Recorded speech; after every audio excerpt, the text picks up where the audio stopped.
menyampaikan pidatonya di hadapan seluruh peserta yang ikut Sidang Umum PBB. Kita simak bersama, saudara. Thank you very much. Very much appreciated.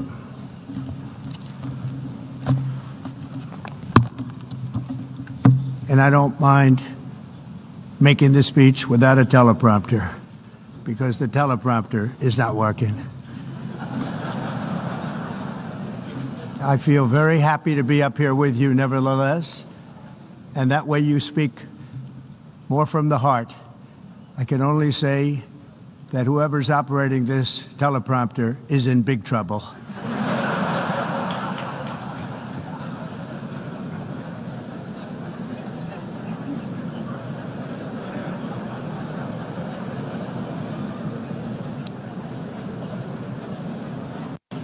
Hello, Madam First Lady. Thank you very much for being here. And Madam President, Mr. Secretary General, First Lady of the United States, distinguished delegates, ambassadors, and world leaders. 6 years have passed since I last stood in this grand hall and addressed a world that was prosperous and at peace in my first term. Since that day, the guns of war have shattered the peace I forged on 2 continents.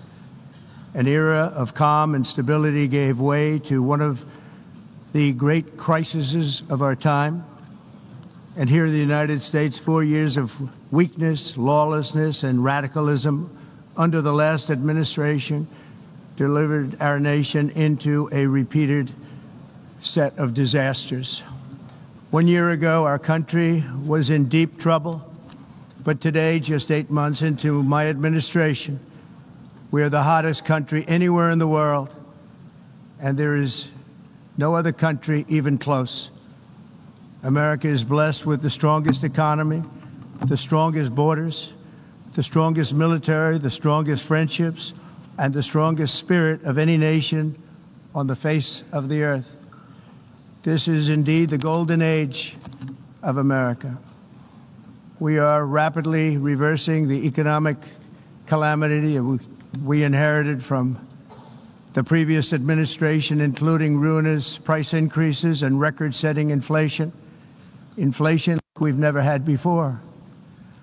Under my leadership, energy costs are down, gasoline prices are down, grocery prices are down, mortgage rates are down, and inflation has been defeated. The only thing that's up is the stock market, which just hit a record high. In fact, it hit a record high 48 times in the last short period of time. Growth is surging, manufacturing is booming.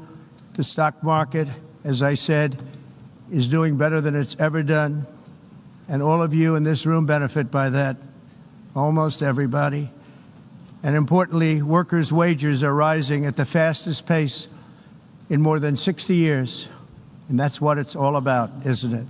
In 4 years of President Biden, we had less than $1 trillion of new investment into the United States. In just 8 months since I took office, we have secured commitments and money already paid for $17 trillion. Think of it, 4 years, less than $1 trillion, 8 months, much more than $17 trillion is being invested in the United States, and it's now pouring in from all parts of the world. We've implemented the largest tax cuts in American history and the largest regulation cuts in American history, making this once and again the best country on earth to do business.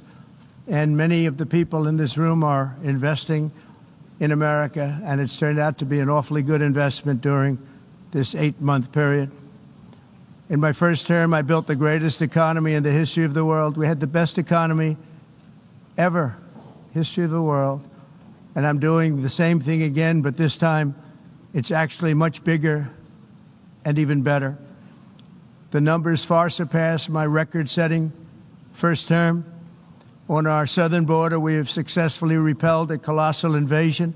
And for the last 4 months, and that's 4 months in a row, the number of illegal aliens admitted and entering our country has been zero. Hard to believe, because if you look back just a year ago, it was millions and millions of people pouring in from all over the world, from prisons, from mental institutions, drug dealers. All over the world they came. They just poured into our country with the ridiculous open border policy of the Biden administration. Our message is very simple. If you come illegally into the United States, you're going to jail, or you're going back to where you came from, or perhaps even further than that. You know what that means. I want to thank the country of El Salvador for the successful and professional job they've done in receiving and jailing so many criminals that entered our country. And it was under the previous administration that the number became record-setting, and they're all being taken out. Have no choice. And other countries have no choice, because other countries are in the exact same situation with immigration. It's destroying your country, and you have to do something about it. On the world stage, America is respected again like it has never been respected before. You think about 2 years ago, 3 years ago, 4 years ago, or 1 year ago, we were a laughingstock all over the world. At the NATO summit in June, virtually all NATO members formally committed to increase defense spending at my request from 2% to 5% of GDP, making our alliance far stronger and more powerful than it was ever before. In May, I traveled to the Middle East to visit my friends and rebuild our partnerships in the Gulf, and those valued relationships with Saudi Arabia, Qatar, and the UAE and other countries are now, I believe, closer than ever before. My administration has negotiated one historic trade deal after another, including with the United Kingdom, the European Union, Japan, South Korea, Vietnam, Indonesia, the Philippines, Malaysia, and many, many others. Likewise, in a period of just 7 months, I have ended 7 unendable wars. They said they were unendable. You're never going to get them solved. Some were going for 31 years, 2 of them, 31, think of it, 31 years. One was 36 years. One was 28 years. I ended 7 wars. And in all cases, they were raging with countless thousands of people being killed. This includes Cambodia and Thailand, Kosovo and Serbia, the Congo and Rwanda, a vicious, violent war that was, Pakistan and India, Israel and Iran, Egypt and Ethiopia, and Armenia and Azerbaijan. It included all of them. No president or prime minister, and for that matter, no other country has ever done anything close to that. And I did it in just 7 months. It's never happened before. There's never been anything like that. I'm very honored to have done it. It's too bad that I had to do these things instead of the United Nations doing them. And sadly, in all cases, the United Nations did not even try to help in any of them. I ended 7 wars, dealt with the leaders of each and every one of these countries, and never even received a phone call from the United Nations offering to help in finalizing the deal. All I got from the United Nations was an escalator that on the way up stopped right in the middle. If the First Lady wasn't in great shape, she would have fallen, but she's in great shape. We're both in good shape. We both stood. And then a teleprompter that didn't work. These are the 2 things I got from the United Nations, a bad escalator and a bad teleprompter. Thank you very much. And by the way, it's working now. It just went on. Thank you. I think I should just do it the other way. It's easier. Thank you very much. I didn't think of it at the time because I was too busy working to save millions of lives. That is the saving and stopping of these wars. But But later I realized that the United Nations wasn't there for us. They weren't there. I thought of it really after the fact, not during these negotiations, which were not easy. That being the case, what is the purpose of the United Nations? The UN has such tremendous potential. I've always said it. It has such tremendous, tremendous potential, but it's not even coming close to living up to that potential. For the most part, at least for now, all they seem to do is write a really strongly worded letter and then never follow that letter up. It's empty words, and empty words don't solve war. The only thing that solves war and wars is action. Now, after ending all of these wars and also earlier negotiating the Abraham Accords, which is a very big thing for which our country received no credit, never receives credit. Everyone says that I should get the Nobel Peace Prize for each one of these achievements. But for me, the real prize will be the sons and daughters who live to grow up with their mothers and fathers, because millions of people are no longer being killed in endless and unglorious wars. What I care about is not winning prizes, it's saving lives. We saved millions and millions of lives with the 7 wars. And we have others that we're working on, and you know that. Many years ago, a very successful real estate developer in New York, known as Donald J. Trump, I bid on the renovation and rebuilding of this very United Nations complex. I remember it so well. I said at the time that I would do it for $500 million, rebuilding everything. It would be beautiful. I used to talk about, I'm going to give you marble floors. They're going to give you terrazzo. I'm going to give you the best of everything. You're going to have mahogany walls. They're going to give you plastic. But they decided to go in another direction, which was much more expensive at the time, and which actually produced a far inferior product. And I realized that they did not know what they were doing when it came to construction, and that their building concepts were so wrong, and the product that they were proposing to build was so bad and so costly. It was going to cost them a fortune. And I said, and wait till you see the overruns. Well, I turned out to be right. They had massive cost overruns and spent between $2 and $4 billion on the building and did not even get the marble floors that I promised them. You walk on terrazzo. Do you notice that? As far as I'm concerned, frankly, looking at the building and getting stuck on the escalator, they still haven't finished the job. They still haven't finished. That was years ago. The project was so corrupt that Congress actually asked me to testify before them on the tremendous waste of money, because it turned out that they had no idea what it was, but they knew it was anywhere between $2 and $4 billion as opposed to $500 million with a guarantee. But they had no idea, and I said it cost much more than $5 billion. Unfortunately, many things in the United Nations are happening just like that, but on an even much bigger scale, much, much bigger. Very sad to see. Whether the UN can manage to play a productive role, I've come here today to offer the hand of American leadership and friendship to any nation in this assembly that is willing to join us in forging a safer, more prosperous world. And it's a world that we'll be much happier with. A dramatically better future is within our reach. But to get there, we must reject the failed approaches of the past and work together to confront some of the greatest threats in history. There is no more serious danger to our planet today than the most powerful and destructive weapons ever devised by man, of which the United States, as you know, has many. Just as I did in my first term, I've made containing these threats a top priority, starting with the nation of Iran. My position is very simple. The world's #1 sponsor of terror can never be allowed to possess the most dangerous weapon.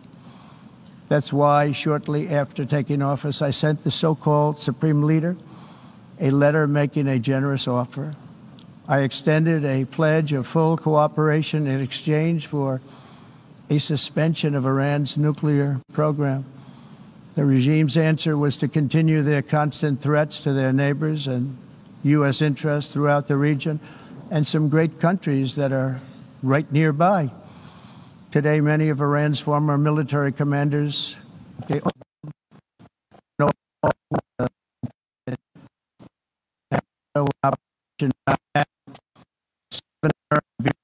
Many of Iran's former military commanders, in fact, I can say almost all of them, are no longer with us. They're dead. And 3 months, they're dead. And 3 months ago, in Operation Midnight Hammer, 7 American B-2 bombers dropped the 14 30,000-pound each bombs on Iran's key nuclear facilities, totally obliterating everything. No other country on earth could have done what we did. No other country has the equipment to do what we did. We have the greatest weapons on earth. We hate to use them. But we did something that for 22 years people wanted to do. With Iran's nuclear enrichment capacity demolished, I immediately brokered an end to the 12-day war, as it's called, between Israel and Iran, with both sides agreeing to fight no longer. As everyone knows, I have also been deeply engaged in seeking a ceasefire in Gaza. Have to get that done. Have to get it done. Unfortunately, Hamas has repeatedly rejected reasonable offers to make peace. We can't forget October 7th, can we? Now, as if to encourage continued conflict, some of this body is seeking to unilaterally recognize a Palestinian state. The rewards would be too great for Hamas terrorists for their atrocities. This would be a reward for these horrible atrocities, including October 7th, even while they refuse to release the hostages or accept a ceasefire. Instead of giving to Hamas and giving so much, because they've taken so much, they have taken so much. This could have been solved so long ago. But instead of giving in to Hamas's ransom demands, those who want peace should be united with one message: release the hostages now. Just release the hostages now. Thank you.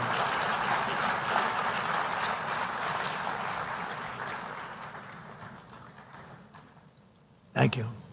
As we have got to come together, and we will come together, got to get it done. We have to stop the war in Gaza immediately. We have to stop it. We have to get it done. We have to negotiate, immediately have to negotiate peace. We got to get the hostages back. We want all 20 back. We don't want 2 and 4. As you know, I got, along with Steve Witkoff and others that helped us, Marco Rubio, we got most of them back. We were involved in all of them. But I always said the last 20 are going to be the hardest, and that's exactly what happened. We have to get them back now. We don't want to get back 2, and then another 2, and then 1, and then 3. Have this process. No, we want them all back, and we want the actually 38 dead bodies back too. Those parents came to me, and they want them back, and they want them back very quickly and very badly, as though they were alive. They want them. They want them every bit as much as if their son or daughter were alive. I've also been working relentlessly, stopping the killing in Ukraine. I thought that would be, of the 7 wars that I stopped, I thought that would be the easiest because of my relationship with President Putin, which had always been a good one. I thought that was going to be the easiest one. But, you know, in war, you never know what's going to happen. There are always lots of surprises, both good and bad. Everyone thought Russia would win this war in 3 days. But it didn't work out that way. It was supposed to be just a quick little skirmish. It's not making Russia look good. It's making them look bad. No matter what happens from here on out, this was something that should have taken a matter of days, certainly less than a week. And they've been fighting for 3.5 years and killing anywhere from 5,000 to 7,000 young soldiers, mostly soldiers, on both sides, every single week. from 5,000 to 7,000 dead young people, and some in cities, much smaller numbers, where rockets are shot, where drones are dropped. This war would never have started if I were president. This was a war that should have never happened. It shows you what leadership is, what bad leadership can do to a country. Look what happened to the United States, and look where we are right now in just a short period of time. The only question now is how many more lives will be needlessly lost on both sides. China and India are the primary funders of the ongoing war by continuing to purchase Russian oil. But inexcusably, even NATO countries have not cut off much Russian energy and Russian energy products, which, as you know, I found out about 2 weeks ago, and I wasn't happy. Think of it. They're funding the war against themselves. Who the hell ever heard of that one? In the event that Russia is not ready to make a deal to end the war, then the United States is fully prepared to impose a very strong round of powerful tariffs, which would stop the bloodshed, I believe, very quickly. But for those tariffs to be effective, European nations, all of you are gathered here right now, would have to join us in adopting the exact same measures. I mean, you're much closer to this city. We have an ocean in between. You're right there. And Europe has to step it up. They can't be doing what they're doing. They're buying oil and gas from Russia while they're fighting Russia. It's embarrassing to them. And it was very embarrassing to them when I found out about it, I can tell you that. But they have to immediately cease all energy purchases from Russia. Otherwise, we're all wasting a lot of time. So I'm ready to discuss this. We're going to discuss it today with the European nations, all gathered here. I'm sure they're thrilled to hear me speak about it, but that's the way it is. I like to speak my mind and speak the truth. As we seek to reduce the threat of dangerous weapons today, I'm also calling on every nation to join us in ending the development of biological weapons once and for all. And biological is terrible, and nuclear is even beyond, and we include nuclear in that. We want to have a cessation of the development of nuclear weapons. We know, and I get to view it all the time. Sir, would you like to see? And I look at weapons that are so powerful that we just can't ever use them. If we ever use them, the world literally might come to an end. There would be no United Nations to be talking about. There would be no nothing. Just a few years ago, reckless experiments overseas gave us a devastating global pandemic. Yet despite that worldwide catastrophe, many countries are continuing extremely risky research into bioweapons and man-made pathogens. This is unbelievably dangerous. To prevent potential disasters, I'm announcing today that my administration will lead an international effort to enforce biological weapons convention, which is going to be meeting with the top leaders of the world by pioneering an AI verification system that everyone can trust. Hopefully the UN can play a constructive role, and it will also be one of the early projects under AI. Let's see how good it is, because a lot of people are saying it could be one of the great things ever, but it also can be dangerous, but it can be put to tremendous use and tremendous good, and this would be an example of that. Not only is the UN not solving the problems it should, too often, it's actually creating new problems for us to solve. The best example is the #1 political issue of our time, the crisis of uncontrolled migration. It's uncontrolled. Your countries are being ruined. The United Nations is funding an assault on Western countries and their borders. In 2024, the UN budgeted $372 million in cash assistance to support an estimated 624,000 migrants journeying into the United States. Think of that. The UN is supporting people that are illegally coming into the United States, and then we have to get them out. The UN also provided food, shelter, transportation, and debit cards to illegal aliens. Can you believe that? On the way to infiltrate our southern border. Millions of people came through that southern border. Just a year ago, millions and millions of people were pouring in, 25 million altogether over the 4 years of the incompetent Biden administration. And now we have it stopped, totally stopped. In fact, they're not even coming anymore because they know they can't get through. But what took place is totally unacceptable. The UN is supposed to stop invasions, not create them and not finance them. In the United States, we reject the idea that mass numbers of people from foreign lands can be permitted to travel halfway around the world, trample our borders, violate our sovereignty, cause unmitigated crime, and deplete our social safety net.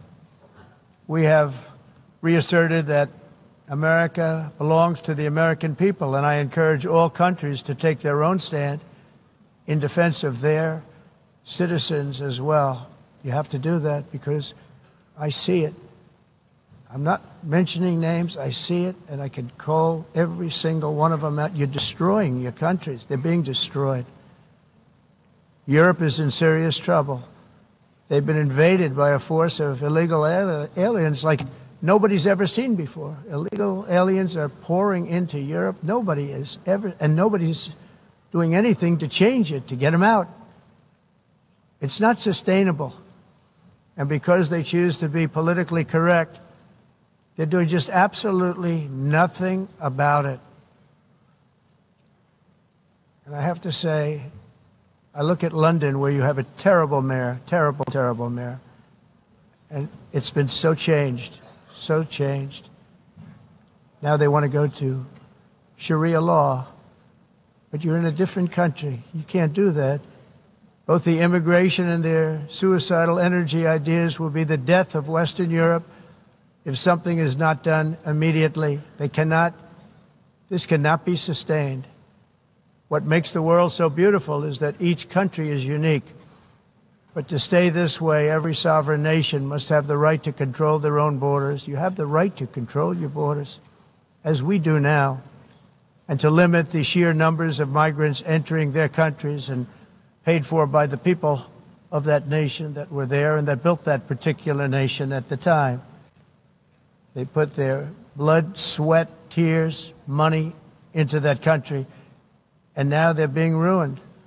Proud nations must be allowed to protect their communities and prevent their societies from being overwhelmed by people they have never seen before, with different customs, religions, with different everything. Where migrants have violated laws, lodged false asylum claims, or claimed refugee status for illegitimate reasons, they should, in many cases, be immediately sent home. And while we will always have a big heart for places and people that are struggling and truly compassionate, answers will be given. We have to solve the problem, and we have to solve it in their countries, not create new problems in our countries. And we are very helpful to a lot of countries that are just not able to send their people anymore. They used to send them to us in caravans of 25,000, 30,000 people each. These massive caravans of people pouring into our country, totally unchecked and unvetted. But not anymore. According to the Council of Europe in 2024, almost 50% of inmates in German prisons were foreign nationals or migrants. In Austria, the number was 53% of the people in prisons were from places that weren't from where they are now. In Greece, the number was 54%, and in Switzerland, beautiful Switzerland, 72% of the people in prisons are from outside of Switzerland. When your prisons are filled with so-called asylum seekers who repaid kindness, and that's what they did, they repaid kindness with crime, it's time to end the failed experiment of open borders. You have to end it now. See, I can tell you, I'm really good at this stuff. Your countries are going to hell. In America, we've taken bold action to swiftly shut down uncontrolled migration. Once we started detaining and deporting everyone who crossed the border and removing illegal aliens from the United States, they simply stopped coming. They're not coming anymore. We're getting a lot of credit, but they're not coming anymore. This was a humanitarian act for all involved, because on the trips up, thousands of people a week were dying. Women were being raped. Nobody's ever seen anything like it. Raped, horribly beaten, raped. On the trip up, the journey up, it was a long walk. It was a long, arduous journey, indeed. And it was also a historic victory against human trafficking throughout the region. What we did was a victory, and we saved so many lives of people that wouldn't make the journey. That journey was loaded up with death. Loaded up with death. Dead bodies all along the roads of jungles. To get up, they go through jungles, they go through areas so hot you couldn't breathe. They were dying of suffocation. Areas so hot that you couldn't breathe. Dead bodies all over. By them not coming, we're saving tremendous numbers of lives. My people have done a fantastic job in doing what they did, and the American public agrees with it. I mean, I was very proud to see this morning I have the highest poll numbers I've ever had. Part of it is because of what we've done on the border. I guess the other part is what we've done on the economy. Joe Biden's policies empowered murderous gangs, human smugglers, child traffickers, drug cartels, and prisoners from all over the world. The previous administration also lost nearly 300,000 children. Think of that. They lost more than 300,000 children, little children, who were trafficked into the United States on the Biden watch, many of whom have been raped, exploited, and abused, and sold. Sold. Nobody talks about that. The fake news doesn't write about it. With many others, young children who are missing or dead. And we found a lot of these children, and we're sending them back, and we've been sending them back to their parents. They said, nobody knows who they are. They said, where do you come from? And they'll give us a country, and we'll find out, and we'll figure it out, and we'll bring them back to their homes. And the mother and father rush to the door, and their tears in their eyes. They can't believe that they're seeing their son or daughter, their little son or daughter again. We've done almost 30,000 of them so far. Any system that results in the mass trafficking of children is inherently evil. Yet that is exactly what the globalist migration agenda has done, and it's what it's all about. In America, those days, as you know, are over. The Trump administration is working, and we are continuing to work to track down the villains that are causing this problem, and also, as I said, to get back the 30,000 we've already returned. Now I think we're going to have another. We're going to find a lot. You're not going to find all of them. 300, more than 300,000. They're lost or they're dead. They're lost or they're dead because of the animals that did this. To protect our citizens, I've also designated multiple savage drug cartels as far as and you see this, and you see it happening right before your eyes. Let's put it this way. People don't like taking big loads of drugs in boats anymore. There aren't too many boats that are traveling on the seas by Venezuela. They tend not to want to travel very quickly anymore. And we've virtually stopped drugs coming into our country by sea. We call them the water drugs. They kill hundreds of thousands of people. I've also designated multiple savage drug cartels as far as foreign terrorist organizations, along with two bloodthirsty transnational gangs, probably the worst gangs anywhere in the world, MS-13 and Tren de Aragua. Tren de Aragua is from Venezuela, by the way. Such organizations torture, maim, mutilate, and murder with impunity. They're the enemies of all humanity. For this reason, we've recently begun using the supreme power of the United States military to destroy Venezuelan terrorists and trafficking networks led by Nicolas Maduro. To every terrorist thug smuggling poisonous drugs into the United States of America, please be warned that we will blow you out of existence. That's what we're doing. We have no choice. Can't let it happen. They're destroying. I believe we lost 300,000 people last year to drugs, 300,000. Fentanyl and other drugs. Each boat that we sink carries drugs that would kill more than 25,000 Americans. We will not let that happen. Energy is another area where the United States is now thriving like never before. We're getting rid of the falsely named renewables. By the way, they're a joke. They don't work. They're too expensive. They're not strong enough to fire up the plants that you need to make your country great. The wind doesn't blow. Those big windmills are so pathetic and so bad, so expensive to operate. And they have to be rebuilt all the time, and they start to rust and rot.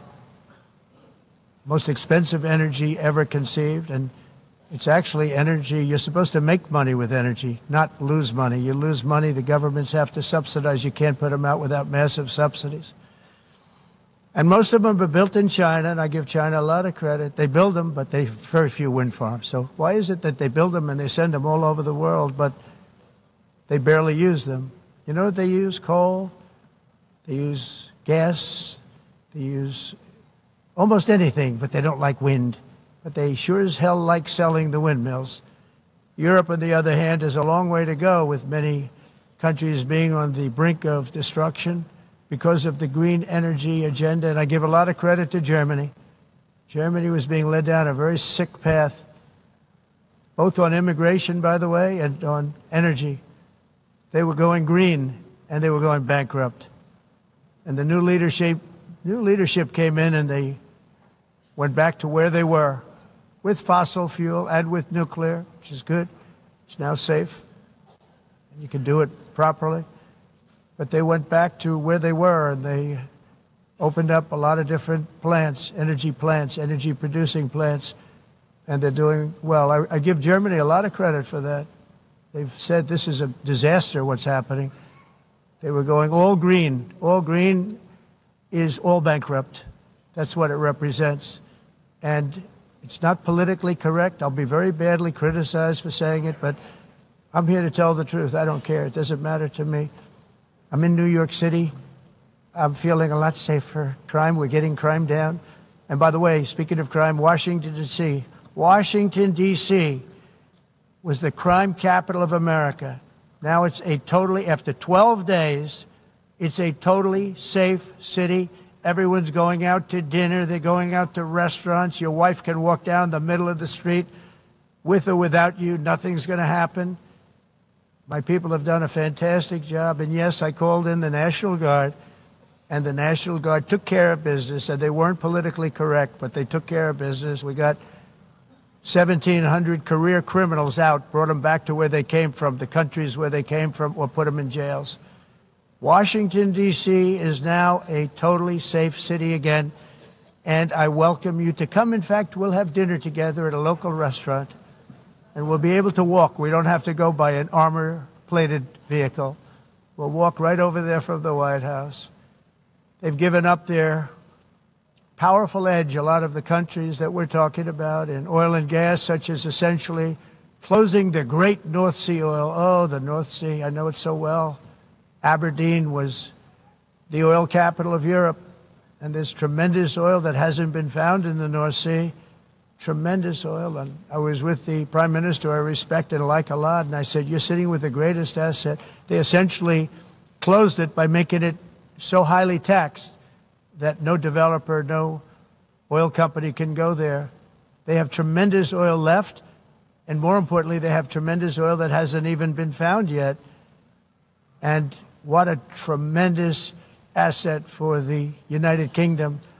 And I hope the Prime Minister is listening, because I told it to him 3 days in a row. That's all he heard. North Sea oil, North Sea, because I want to see them do well. I want to stop seeing them ruining that beautiful Scottish and English countryside with windmills and massive solar panels that go 7 miles by 7 miles, taking away farmland. But we're not letting this happen in America. In 1982, the executive director of the United Nations Environmental Program predicted that by the year 2000, climate change would cause a global catastrophe. He said that it will be irreversible, as any nuclear holocaust would be. This is what they said at the United Nations. What happened? Here we are. Another UN official stated in 1989 that within a decade, entire nations could be wiped off the map by global warming. Not happening. You know, it used to be global cooling. If you look back years ago in the 1920s and the 1930s, they said, global cooling will kill the world. We have to do something. Then they said global warming will kill the world. But then it started getting cooler. So now they could just call it climate change because that way they can't miss. It's climate change. Because if it goes higher or lower, whatever the hell happens, there's climate change. It's the greatest con job ever perpetrated on the world, in my opinion. Climate change, no matter what happens, you're involved in that. No more global warming, no more global cooling. All of these predictions made by the United Nations and many others, often for bad reasons, were wrong. They were made by stupid people that have cost their countries fortunes and given those same countries no chance for success. If you don't get away from this green scam, your country is going to fail. And I'm really good at predicting things, you know. They actually said during the campaign they had a hat, the best-selling hat. Trump was right about everything. And I don't say that in a braggadocious way, but it's true. I've been right about everything. And I'm telling you that if you don't get away from the green energy scam, your country is going to fail. And if you don't stop people that you've never seen before, that you have nothing in common with, your country is going to fail. I'm the President of the United States, but I worry about Europe. I love Europe. I love the people of Europe. And I hate to see it being devastated by energy and immigration. This double-tailed monster destroys everything in its wake, and they cannot let that happen any longer. You're doing it because you want to be nice. You want to be politically correct, and you're destroying your heritage. They must take control strongly and immediately of the unmitigated immigration disaster and the fake energy catastrophe before it's too late. The carbon footprint is a hoax made up by people with evil intentions, and they're heading down a path of total destruction. You know, the carbon footprint was a big, big thing a few years ago. I remember hearing about the carbon footprint, and then President Obama would get into Air Force One, a massive Boeing 747, and not a new one, an old one with old engines that spew everything into the atmosphere. He'd talk about the carbon footprint, we must do so. Then he'd get in and he'd fly from Washington to Hawaii to play a round of golf. And then he'd get back onto that big, beautiful plane and he'd fly back and he'd talk about, again, global warming and the carbon footprint. It's a con job. At extreme cost and expense, Europe reduced its own carbon footprint by 37%. Think of that. Congratulations, Europe. Great job. You cost yourself a lot of jobs, a lot of factories closed, but you reduced the carbon footprint by 37%. However, for all of that sacrifice and much more, it's been totally wiped out and then some by a global increase of 54%. Much of it coming from China and other countries that are thriving around China, which now produces more CO2 than all the other developed nations in the world.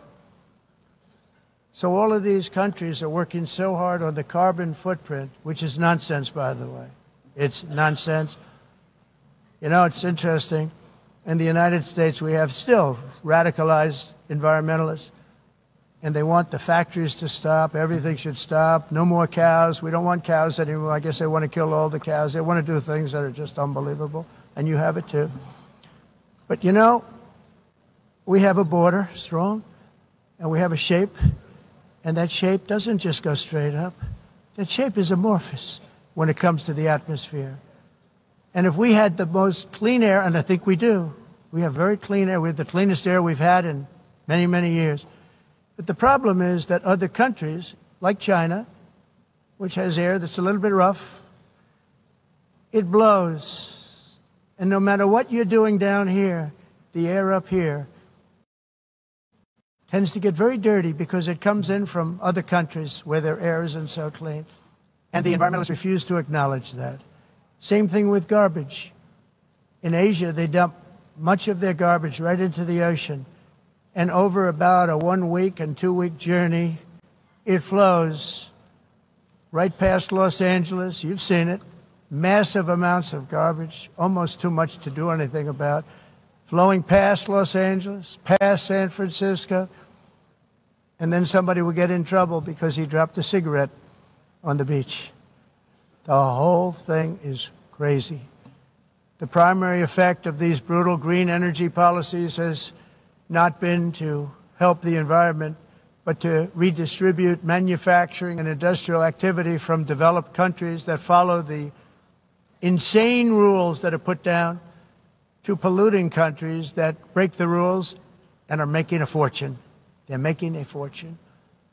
European electricity bills are now 4 to 5 times more expensive than those in China, and 2 to 3 times higher than the United States. And our bills are coming way down. You probably see that our gasoline prices are way down. You know, we have an expression, drill.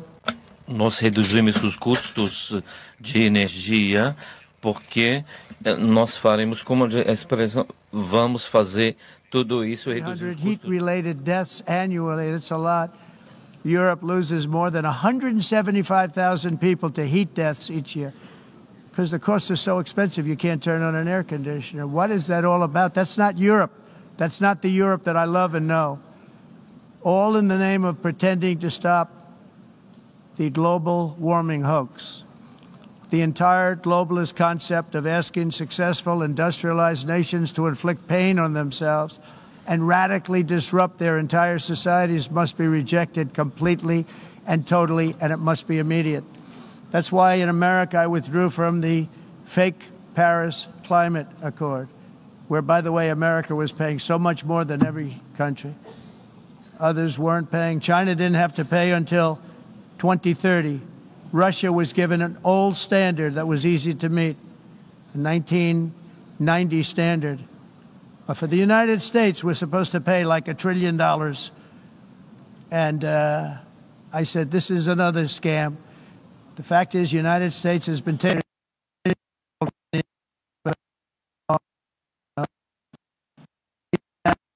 trillion reduction in science historic. And I said, this is another scam. The fact is, the United States has been taken advantage of by the world for many, many years, but not any longer, as you probably noticed. I unleashed massive energy production and signed historic executive orders to hunt for oil, but we don't have to do much hunting because we have the most oil of any nation, anywhere, oil and gas in the world. And if you add coal, we have the most of any nation in the world. Clean, I call it clean, beautiful coal. You can do things today with coal that you couldn't have done 10 years ago, 15 years. So I have a little standing order in the White House. Never use the word coal, only use the words clean, beautiful coal. Sounds much better, doesn't it? But we stand ready to provide any country with abundant, affordable energy supplies if you need them, when most of you do. We're proudly exporting energy all over the world. We're now the largest exporter. In the United States, we want trade and robust commerce with all nations, everybody. We want to help nations. We're going to help nations. But it must also be fair and reciprocal. The challenge with trade is much the same with climate. The countries that followed the rules, all their factories have been plundered. It's really sad to watch. They've been broken. They've been broken by countries that broke the rules. That's why the United States is now applying tariffs to other countries, and much as these tariffs were for many years applied to us, uncontrollably applied to us. We've used tariffs as a defense mechanism under the Trump administration, including my first term, where hundreds of billions of dollars in tariffs were taken in. And by the way, we had the lowest inflation, and now we have very low inflation. The only thing different is that we have hundreds of billions of dollars flowing into our country.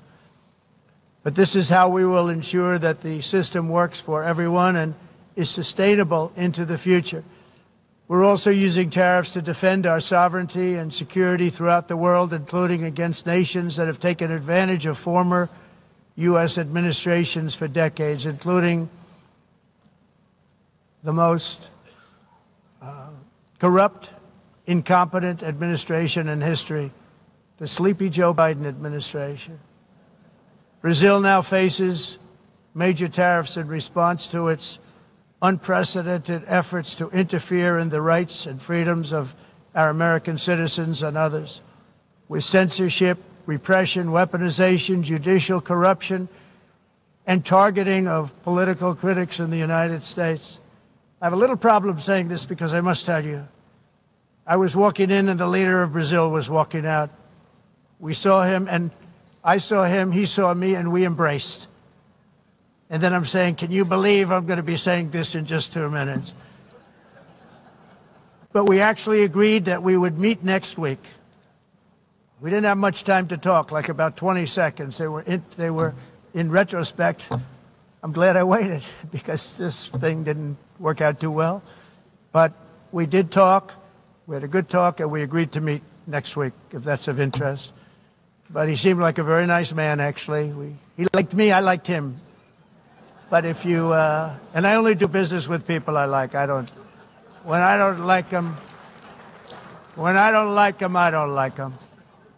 But we had, at least for about 39 seconds, we had excellent chemistry. It's a good sign.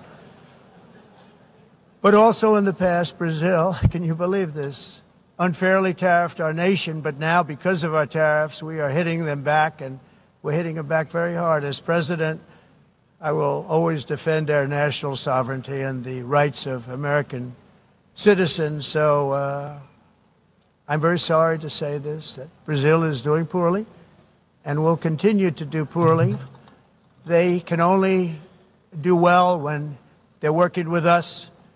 Without us, they will fail, just as others have failed. It's true. Next year, the United States will celebrate the 250th anniversary of our glorious independence, a testament to enduring power and American freedom and spirit. We will also be proudly hosting the 2026 FIFA World Cup, and shortly thereafter, the 2028 Olympics, which is going to be very exciting. I hope you all come. I hope that countless people from all over the globe will take part of these will be great celebrations of liberty and human achievement, and that together we all can rejoice in the miracles of history that began in July 4th, 1776, when we founded the light to all nations. And it's something really that an amazing thing came out of that date. It's called the United States of America. In honor of this momentous anniversary, I hope that all countries who find inspiration in our example will join us in renewing our commitment, values, and those values, really, that we hold so dear. Together, let us defend free speech and free expression. Let us protect religious liberty, including for the most persecuted religion on the planet today. It's called Christianity. And let us safeguard our sovereignty and cherish qualities that have made each of our nations so special, incredible, and extraordinary. In closing, I just want to repeat that immigration and the high cost of so-called green renewable energy is destroying a large part of the free world and a large part of our planet. Countries that cherish freedom are fading fast because of their policies on these two subjects. You need strong borders and traditional energy sources if you are going to be great again. Whether you have come from north or south, east or west, near or far, every leader in this beautiful hall today represents a rich culture, a noble history, and a proud heritage that makes each nation majestic and unique, unlike anything else in human history or any other place on the face of the earth. From London to Lima, from Rome to Athens, from Paris to Seoul, from Cairo to Tokyo and Amsterdam to right here in New York City, we stand on the shoulders of the leaders and legends, generals and giants, heroes and titans who won and built our beloved nations, all of our nations, with their own courage, strength, spirit, and skill. Our ancestors climbed mountains, conquered oceans, crossed deserts, and trekked over wide open plains. They charged into thunderous battles, plunged into grave dangers, and they were soldiers and farmers and workers and warriors and explorers and patriots. They built towns into cities, tribes into kingdoms, ideas into industries, and small islands into mighty empires. You're a part of all of that. They were champions for their people who never gave up and who never, ever gave in. Their values defined our national identities. Their visions forged our magnificent destiny. Everybody in this room is a part of it in your own way. Each of us inherits the deeds and the myths, the triumphs, the legacies of our own heroes and founders who so bravely showed us the way. Our ancestors gave everything for homelands that they defended with pride, with sweat, with blood, with life, and with death. Now the righteous task of protecting the nations that they built belongs to each and every one of us. So together let us uphold our sacred duty to our people and to our citizens. Let us protect their borders, ensure their safety, preserve their cultures, treasure, and traditions, and fight for their precious dreams and their cherished freedoms. And in friendship and really a beautiful vision, let us all work together to build a bright, beautiful planet, a planet that we all share, a planet of peace and a world that is richer, better, and more beautiful than ever before. That can happen. It will happen. It will happen, and I hope it can happen and start right now, right at this moment. We'll turn it around. We're going to make our countries better, safer, more beautiful. We're going to take care of our people. Thank you very much. It's been an honor. God bless the nations of the world. Thank you very much. Bye.